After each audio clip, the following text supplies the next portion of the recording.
everyone, and welcome back to another episode of the Jabez Experience. My name is Helen V. Hicks. I'm a licensed professional counselor, author, podcaster, mother of five, doing a little bit of everything. And this is my co host. My name is Curtis Brooks. I'm a men's life coach specializing in transformational leadership for men. Awesome. So it's definitely great to be back. I know we've kind of been a little sporadic with the holiday stuff and everything, and getting back into our groove. But tonight, our topic is going to be You Are What You Think. Um, I like this topic, and I think I've kind of been living in this Mm. topic for the last 5 years or so.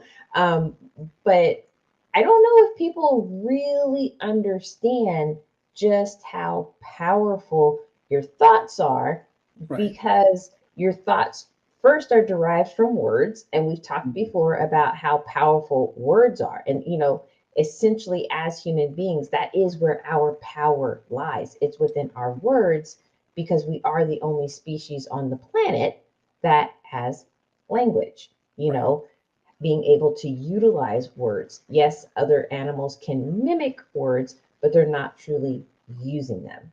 Right. Um, so, just kind of coming back, I'm sorry I sidetracked. So, your thoughts are made up of those words, and then how you use your thoughts can either build you up or they can break you down.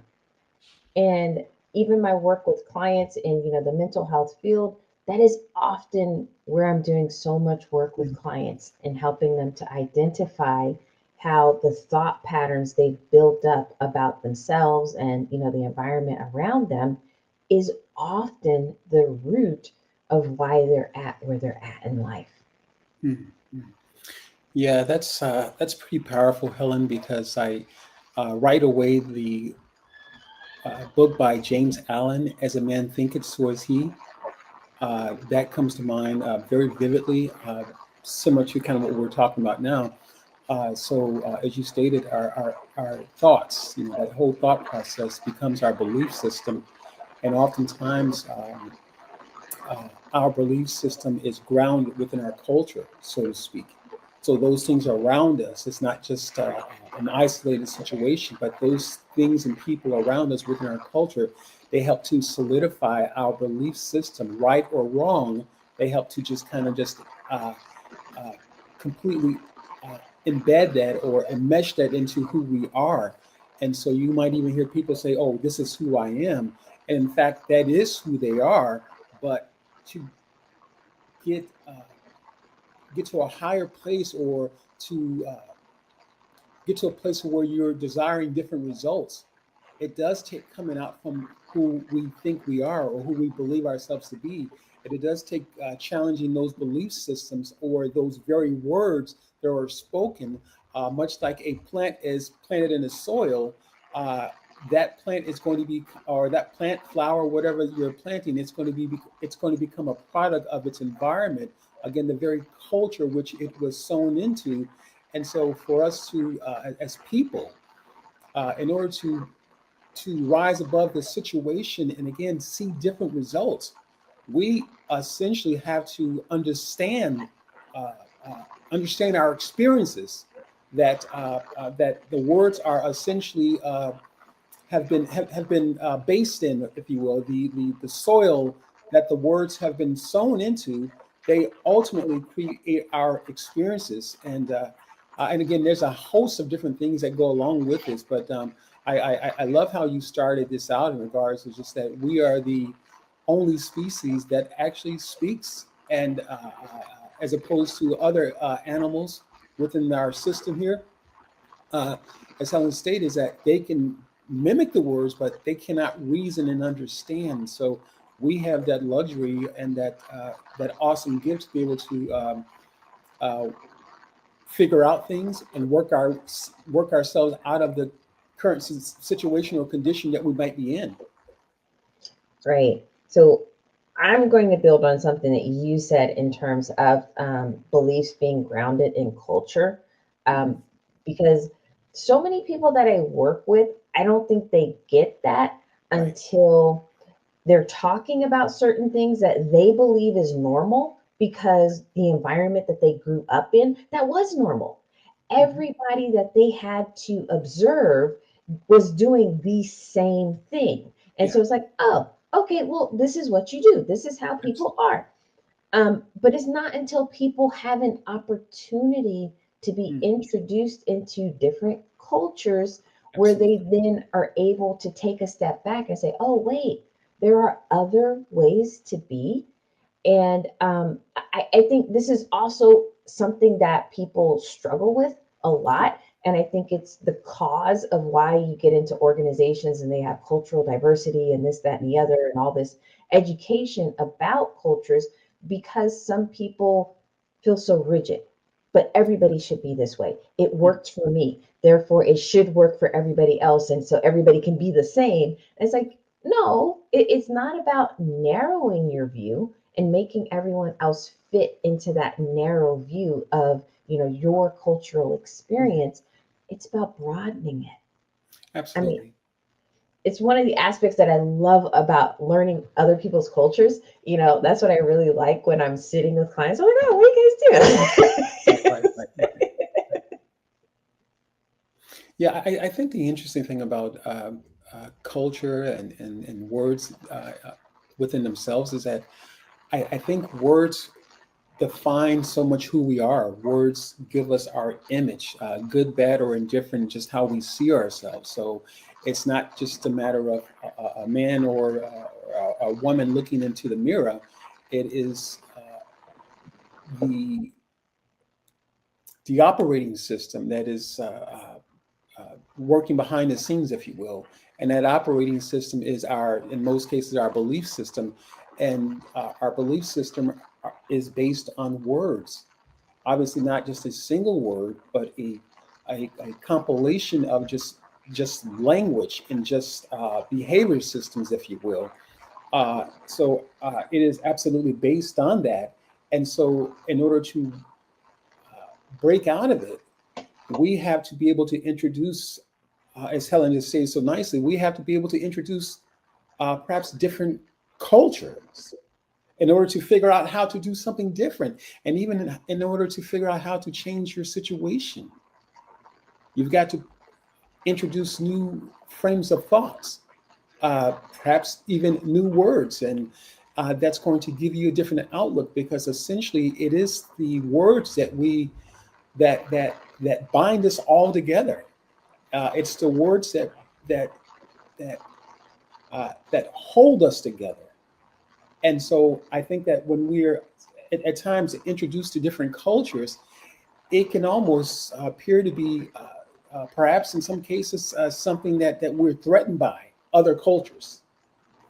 And because we're threatened by other cultures, uh, it might mean that someone, for us, the individual who might feel threatened, but it might mean that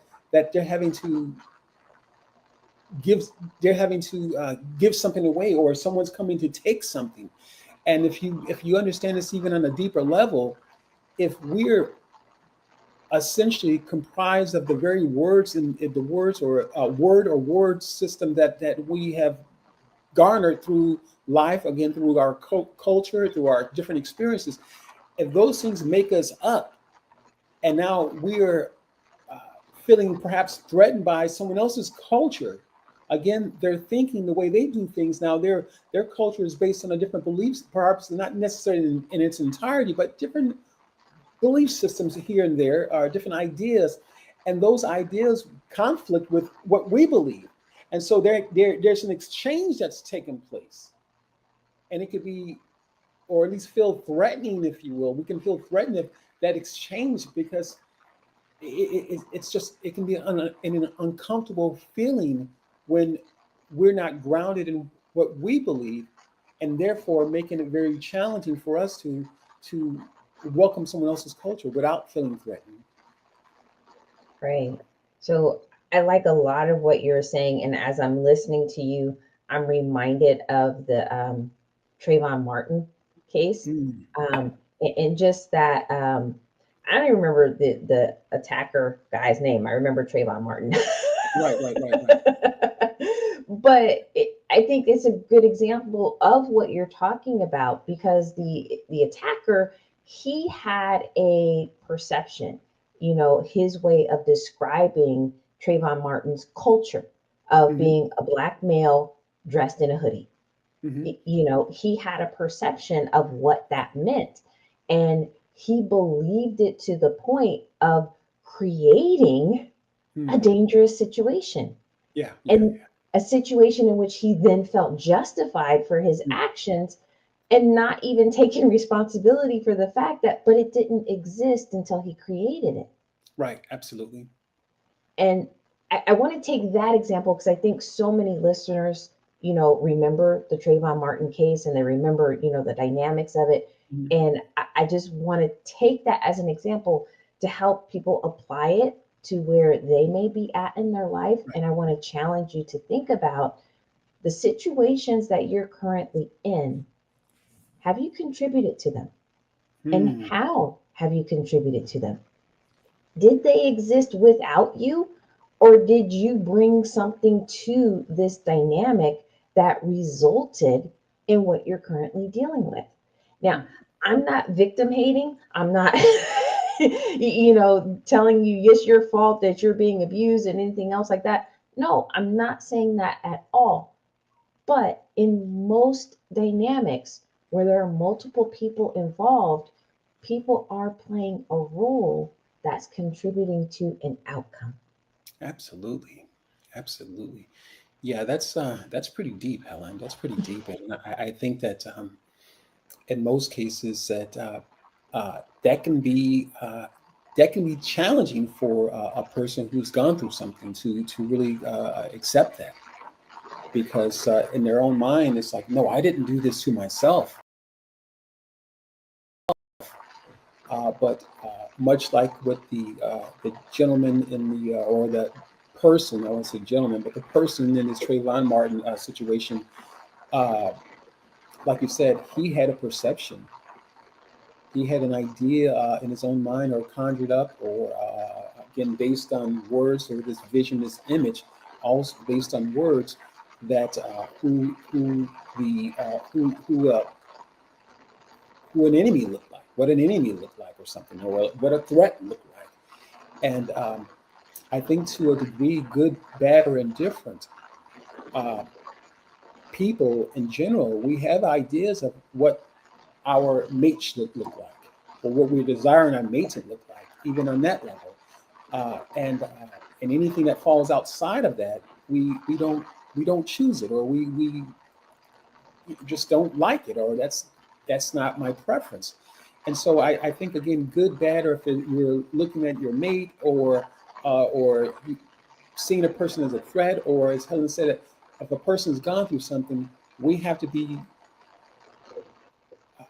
responsible and understanding that in some cases these things that show up sometimes in our life, because rest assured now, this is just how life is. If you plant that seed, and in some cases a seed, and I say the seed, the word, when you plant that seed, or the seed is planted through no fault of your own, or it could be something you heard in passing conversation, people on a train, or on a plane, on a bus, doesn't matter. Just in passing conversation, it could be a conversation you heard on television, through a movie, or whatever the case might be. Is that when that seed is planted, and when we don't actively uh, do our introspection, if you will, because I think that introspection allows us to filter some things out that don't belong in our psyche. And so at some point, because the words will produce after their own kind, folks, hear me out. I'm going to say this again. The word will produce after its own kind. It may play out differently for each of us, but whatever we're dealing with, or whatever's going inside here, good, bad, or indifferent, it's going to play itself out. Whereas that if you're fighting with something, having a challenge with something, guess what? That situation is going to keep showing itself up. And at some point, you'll see the physical manifestation of that. And this is just how it works, ladies and gentlemen. And so if we know it works for the negative, it can absolutely work, and it does work for the positive.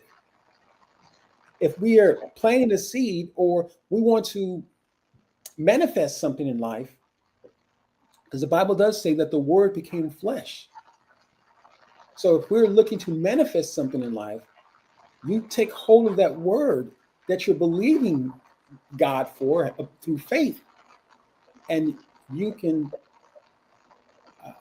cultivate that. That meaning to take care of it, and then you might have to do some strange things or things outside of your norm to hold on to that word. Because rest assured, with the influences that are just in this world, good, bad, or indifferent, they're going to come to challenge what you believe in, what you're holding on to. So there's definitely a time and place that we've got to contend for the very thing that we're believing for. Right.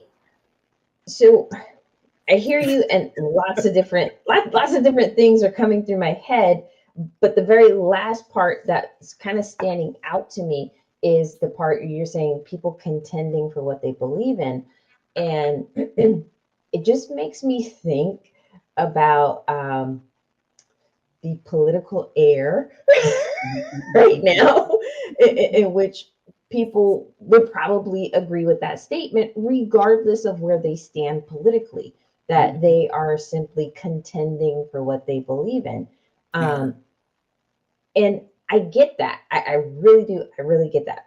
Mm-hmm. But at the same time, I'm like, but it's not fair to narrow that view and say, well, everybody else now has to fit into my view of what I believe, rather than being able to say, okay, but what one person believes is just one way. Mm-hmm. There are multiple ways. And it's not about let's cut all of those other ways off and squeeze everybody into this very narrow way of being, but how do we spread this out? How do you open it up?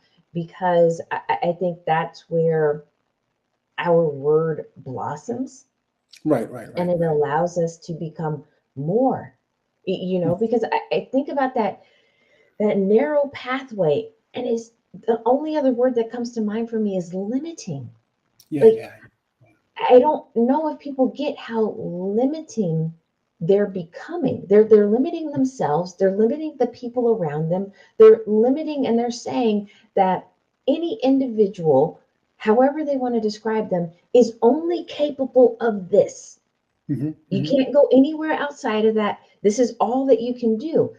And I think that is tremendously limiting in terms of coming back to where we started, of what God intended for us to be. Right. You know, God didn't create us to be like these very minimal, restricted creatures. You know, I think you may have mentioned it before we even started recording, about the person who is talking about us being created in God's image, and Mm-hmm. how we're the ones who limit that image. And we Absolutely. come down to, okay, well, that must mean human, small like this, Mm-hmm. rather than saying, no, but we're bigger like God. Absolutely. Not that we are God,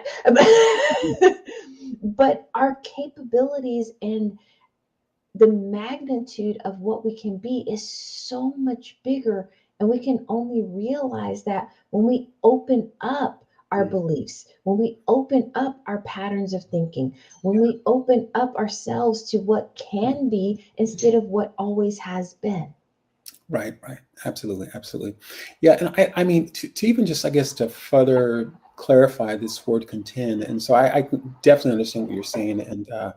And because we obviously have each person contending for the belief system, their own ideologies, it can be a train wreck. So I think for me, this word contend, because the Bible does actually mention that word several different times, about contending for the faith. because rest assured, those and I do believe this is just kind of just dropped in my mind here. Uh, I do believe that there's a there's a different level of contention, and I know what the word means, but to contend for something means to fight for something. And so when I speak of the word contend, I'm speaking of the word in a sense of through our faith in a spiritual space, uh, taking a stand for something. Because as I mentioned earlier, life does have these different influences, be it through the media, be it through friends or friends and family who are just not at our level of a belief system and through faith.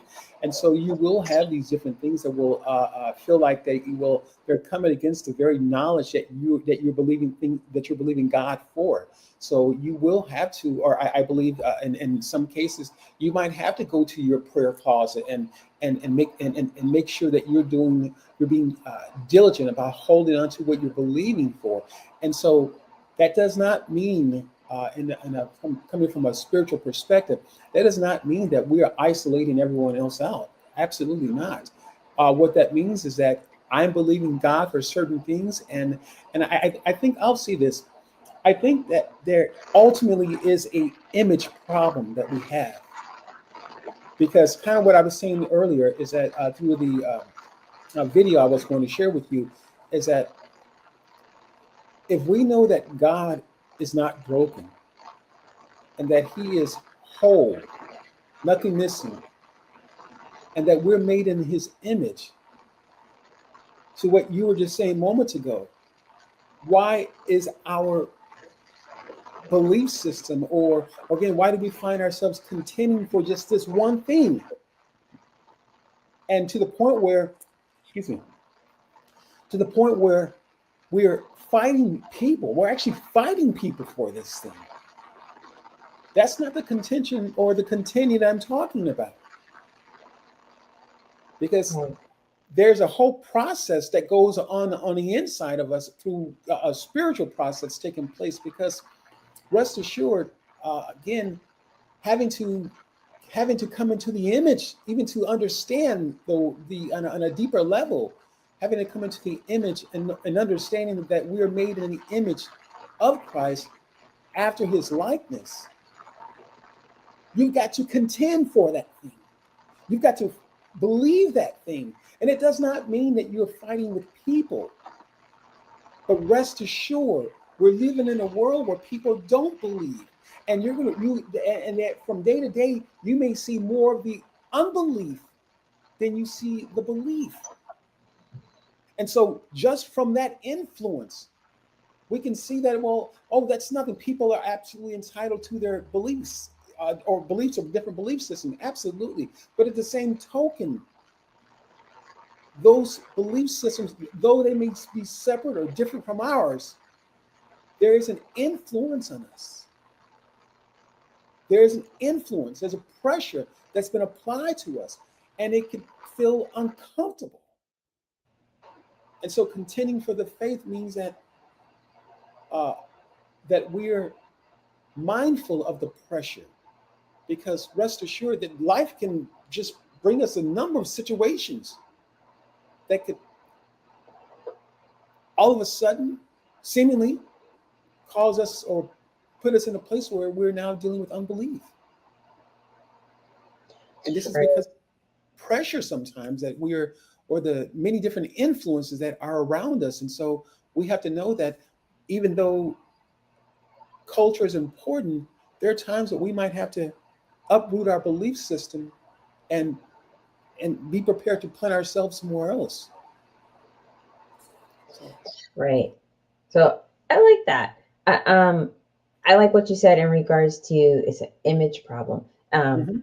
because I like how it's shifting from this concept of everyone else has to change, Yeah, and it's shifting it from that to I have to change. Yes. I have to change my image. I have to change my perception. I have to change my thought pattern, the words that I'm using. I Yes. have to change what I am creating within myself rather than constantly pointing the finger. But everybody Yes. else is the problem because they're different. And if they would just be what I tell them they should be, Absolutely. this this would be better. But it really is a matter of if you just changed how you saw yourself. Yes. Yes. Man, that's good. That's really, I like that. So I don't know if you wanted to jump in, so I was going to give you space to jump in, but Yeah, yeah, yeah. So that's exactly what I was meaning about the difference of contending in a world perspective versus a contention, or excuse me, a contending through faith and trying to take hold of the image of who Christ says we are. And when we individually and collectively can take hold of that image and after his likeness, man, come on now. right, It's nothing impossible. right. And with that, I want to come back to something I mentioned. I don't even know how long ago. Is if you change your self image and you stop seeing yourself as small, it, Yes. and you stop seeing yourself as something that can be threatened and harmed by the outside world, and Mm, you see yourself as you are, which is empowered. right. And empowered is not, you don't need to take that from other people. That's what you build within yourself. It's empowered.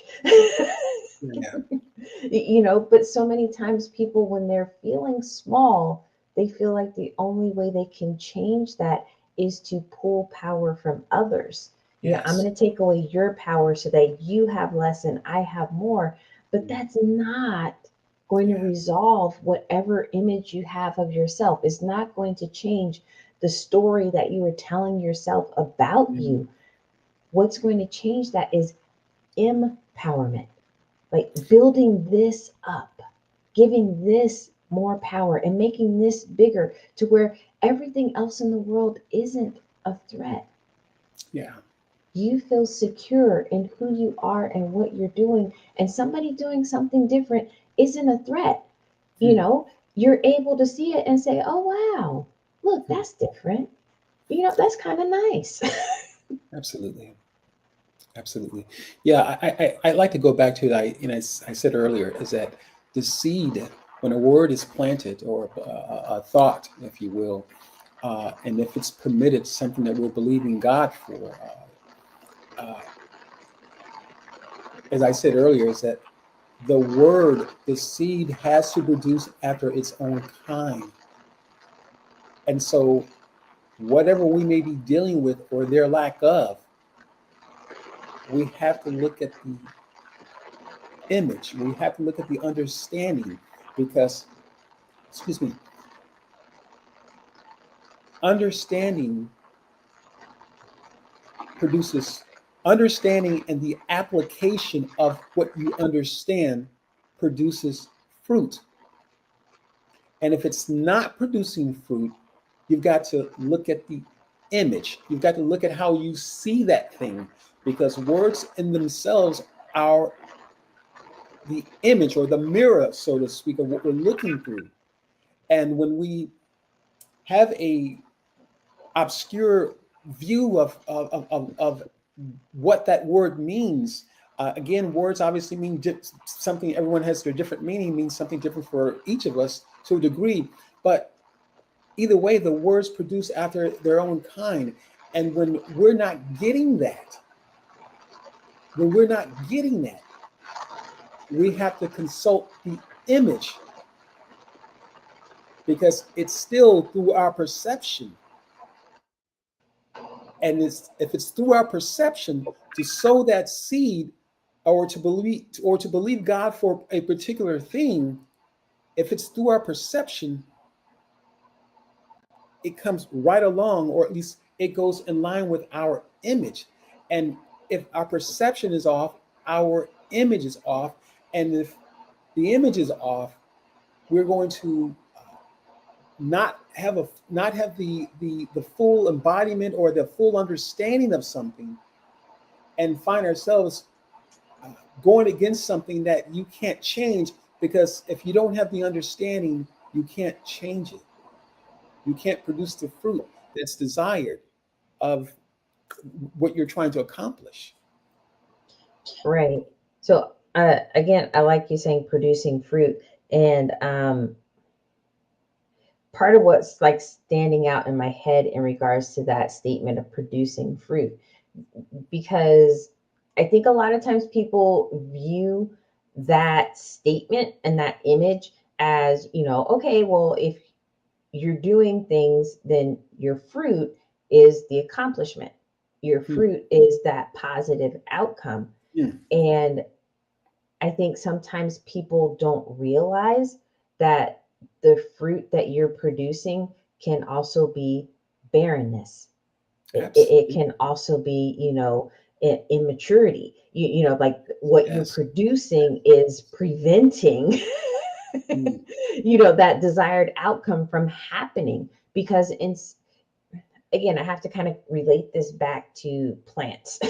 Yeah, yeah, absolutely. And really think about, if you have like an orange tree and you want this orange tree to produce oranges, there's certain things that you have to do in terms of cultivating the soil and making sure it's watered and it has enough Hmm. sun, and then there's shade, and then if it gets too cold, then you're covering it. Like, there's all these things that have to be done, Yeah. and if you're not doing those things, it's not that there's no fruit being produced, but what's being produced isn't oranges. Yeah, absolutely. you Absolutely. know what's being produced may be the shriveling of the tree, Hmm. the tree, coming back and saying, well, you know what, I'm not getting what I need out here, Yes. so Yes. I'm pulling back in. And Hmm. hopefully, if I go in far enough, I'll eventually get something to be able to come back out.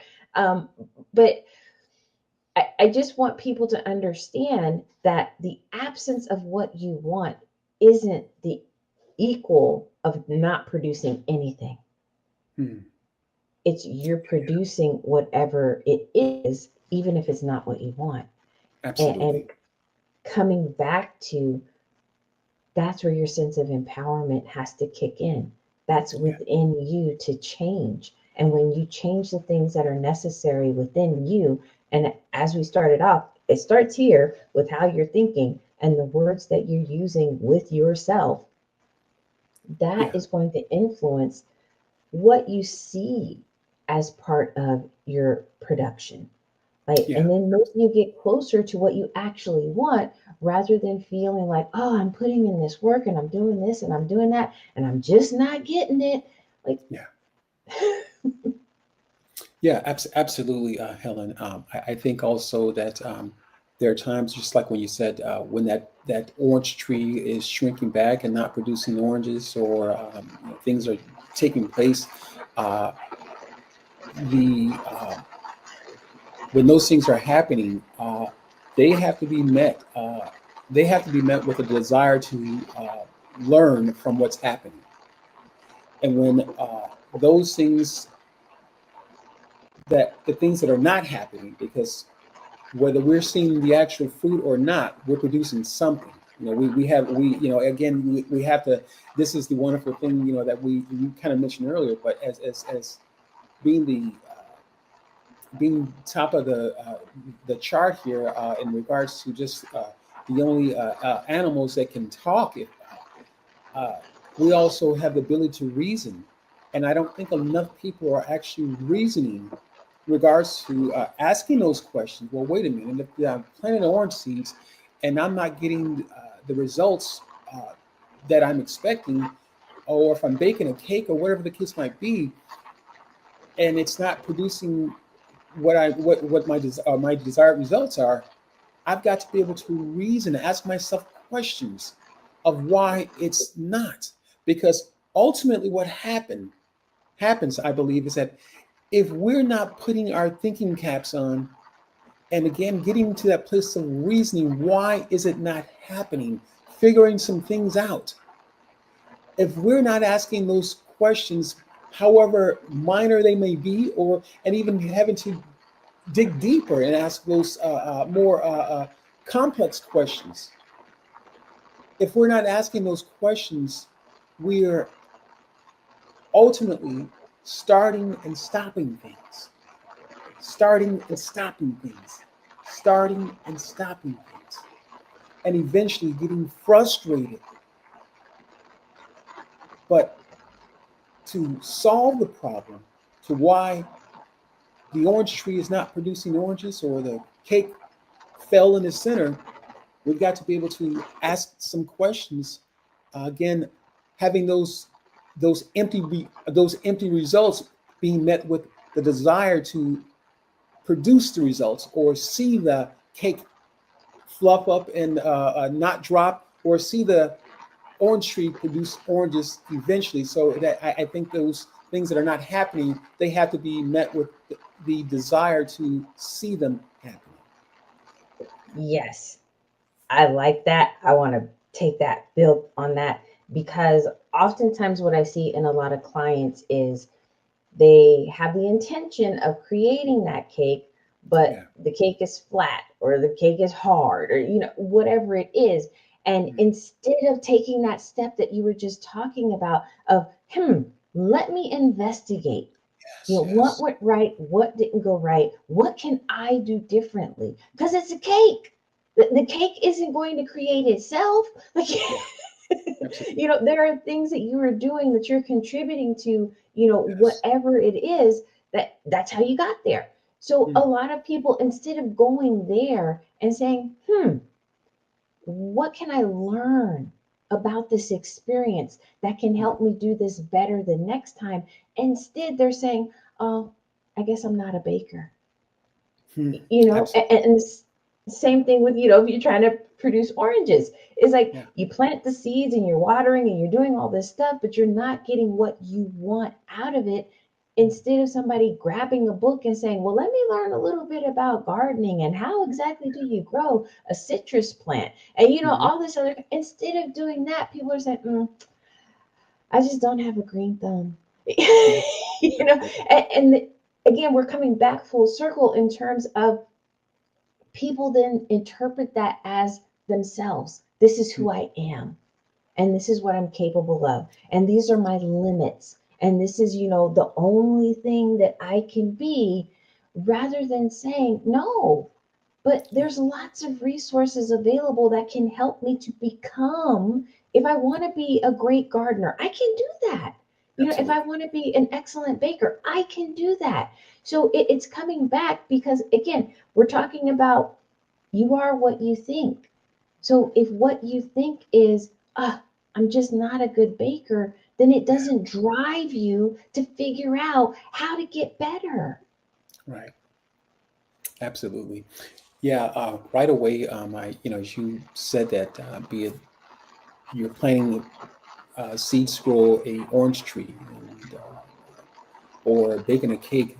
In either way, either one of those examples,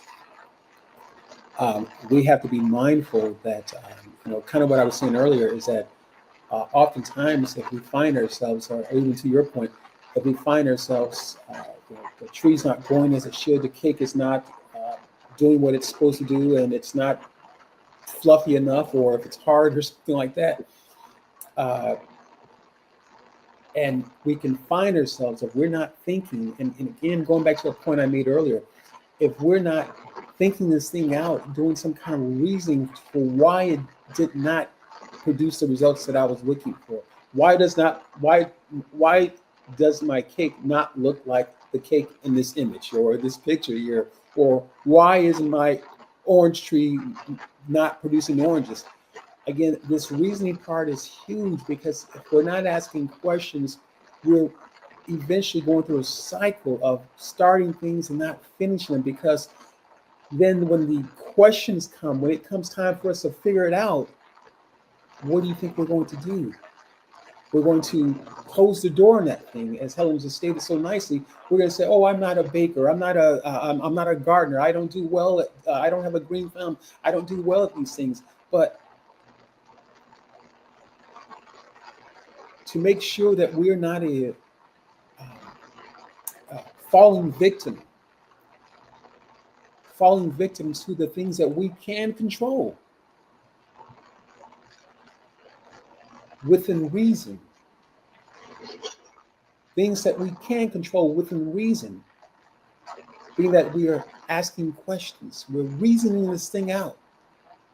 So, in order to make sure that we're not a compilation of our failures, and you're absolutely not. But in order to get out of your situation or get out of your way, for any of us, in order to get out of our way, we have to be able to prepare to lead ourselves out. And leading ourselves out means that we're thinking about why the cake didn't rise properly, why the orange tree did not produce oranges, because it's that right season. I checked the weather, the soil I planted the seeds deep enough, and all the things that might come with growing a citrus plant. And if something has happened contrary to what you're desiring to produce, we have to be prepared to look deeper. And I think sometimes we don't want to look deeper because looking deeper uh, means that we have to do more work and doing more work. And it's not obviously not just for planting citrus plants or baking cakes, but think about how it relates to us personally. How sometimes we might play the victim. And again, I'm not saying that different things may not have happened, and obviously it's not your fault. But kind of to what Helen was saying earlier, it's going to be our perception of the words and the things that we've gravitated to that eventually uh, produce the things that we are actually at some point that thing is staring us right in the face, and we've got to be able to uproot some things and say, no, I don't need that in my life, and I'm not going to do that again, and just turn away from the things that that keep coming up from time to time. Right, right. So I like that the compilation of failures and people not looking deeper, and I think all of this is like so interwoven. Yeah, And it again it comes back to how you think of it. yeah, You can choose to see it as a failure, or and I shared before, my dad always told me there's no such things as mistakes or yes, failures, there's only an opportunity to learn. So think about that. Think about that. If something happens in your life and it's an undesired something, you can choose to see it as a failure, which then launches you into this pathway of yes. thinking that you're less than, not looking deeper because you're afraid. You're like, oh, wow, if I was a failure with doing this simple thing, then good God, if I look any deeper, I'm going to be a terrible person. So it starts this snowball effect Yeah, where you're just constantly avoiding because you're scared, and all you see are failures, and all you see are these shortcomings and mistakes and things to beat yourself up over. You can take that path, but you have a choice that you can also take this other path where you can say, okay, what did I learn about this? Well, maybe I planted those seeds too deep. And maybe yeah, that's not why something didn't come out, because they were too deep. They didn't get any sunlight. They didn't get whatever other nutrients they needed because everything else was going on that deep in the ground. right. Like, what did you learn? Because if you stop focusing on the idea that you failed and you just focus on what you learned from it, you will find that you are so much more capable than what you've Yes, been giving yourself credit for. And the idea of digging deeper isn't scary because you're looking forward to, oh, well, what else can I learn? What else yes, can I add to my list of resources and capabilities and knowledge and skills? What else can I add to me rather than going down this other path of what else are you going to take from you? yeah, yeah, So like I really like the compilation and the idea of looking deeper and why people don't do that, and the fear and the perception, Mm. behind all of that. Yeah, yeah, absolutely. Yeah, I think the deep work that is required in all for all of us, and if we're again, I know we've been talking about citrus plants, oranges. We've been talking about cakes, but putting this all together or bringing this all together is that there are some things that we're desiring in each of our lives to make changes on some level, and that may require, or not only may, it will require us to look deeper. It will require us to undo the work sometimes that we have gravitated to, or at least that our culture has sown in a within a time or season, if you will. To look at how we're thinking when certain things come up, when the pressure comes up and shows up in life, and it does oftentimes for some of us, and depending on the culture we're in, and we've got to look at the seed. What are those thoughts that come up that prevent us, or at least keep us going in that cycle? Because the Bible does remind us that we can be in this world, but we're not to be of the world. So we can produce fruit even when the culture says something completely opposite. Right, right. So I know we're at the end of our time and summing everything up, and I think you kind of did a really good job summing it up already. I don't really want to touch it. I want you to. I want to hear from you. What you got? No, I mean, it's just coming back to, we started with you are what you think, and I really hope that we've gone into enough areas to Right. reach people where they're at, and to question themselves about how is your thinking pattern, regardless of where it came from, which culture it came from, the culture you grew up in, the culture you went to school in, like where you live, whatever, regardless of where it came from, how is it shaping who you are right now? And how is it helping or preventing you from getting to where you want to be? Mm, yeah. So, I mean, I think we touched on so many great things, within this. And definitely, I just want to come back to, it's never about conforming everyone else to where you're at, but being Yes. able to broaden where you're at. Yeah. Yeah. Absolutely. Absolutely. Yeah. You make me want to say something else, but I know we got to wrap it up, and we'll hold this conversation for another time. So, Awesome, awesome, awesome. Well, thank you everyone for tuning in for another episode of the Jabez Experience. I hope you gained some wisdom, some knowledge, some encouragement, some inspiration, and we definitely hope to see you back again next time. all right. Ciao, everybody. Bye bye. Bye.